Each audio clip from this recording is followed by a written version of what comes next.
Boker Tov, Boker Tov. Donc nous avons posé deux questions. Quelle est la rare mitzvah où la Torah donne la raison de cette mitzvah-là? En général, la Torah ne donne jamais. Pour les tefilin, la Torah ne s'exprime pas.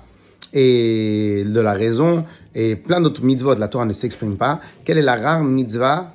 Première question, où la Torah s'exprime sur la raison de la mitzvah. Et deuxièmement, pourquoi? Ok. Alors en vérité, on l'a dans la montée d'aujourd'hui, puisque chaque jour on doit étudier un peu du chumash de la semaine. Et donc, la mitzvah, c'est dans le Pasuk, chapitre 23, Pasuk Chet. Veshochad lotikar. La corruption, tout simplement. Donc, interdiction à un juge, et toute personne qui doit juger dans un domaine, ça peut être chacun dans son poste, etc., etc. Veshochad lotikar. Tout objet de corruption, lotikar. Qui a shochad? Mais pourquoi tu ne dois pas prendre? Mais moi, je suis très fort, je suis chacham, j'ai un caractère trempé, tout ça ne m'atteint pas. Eh bien, la Torah nous dit, même le dayan, le plus grand tzaddik, il ne peut pas dire, la corruption ne m'atteint pas. Qui a shochad? Yaver pikrim.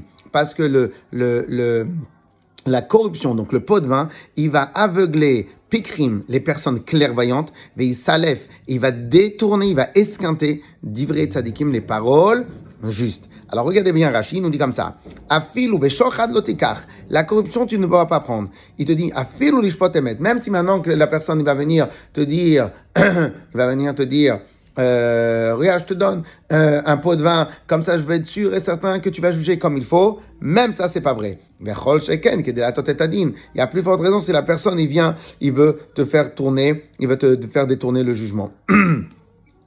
Alors c'est quoi? Il y a vers pikrim, il va aveugler les clairvoyants, va filou chacham batora, même si c'est un tamid chacham dans la Torah, benot el shacham, mais il a pris un pot de vin, quel qu'il soit, sauf un voyage, une chose, peu importe, sauf chez Titarev Dato, alav. À la fin, sa tête, elle va être kidnappée. Veishtakar talmudo, et il va oublier son étude. Veichae meor enav, et il va perdre la clairvoyance de ses yeux.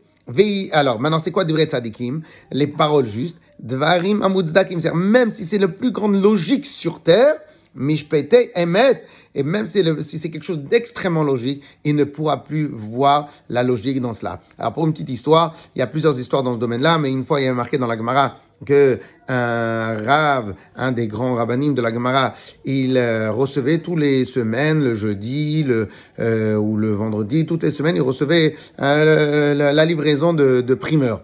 Et un jour, le livreur de primeurs, il est venu, il a né un jour en avance. Il lui dit, comme ça, cher Rav, ça soit plus facile pour vous de préparer Shabbat, etc. Bon, il n'a rien vu. Et à la fin, il a vu qu'il avait un din avec lui, qui lui devait être le Dayan. Il a dit, moi, je ne peux plus me présenter avec toi. Pourquoi?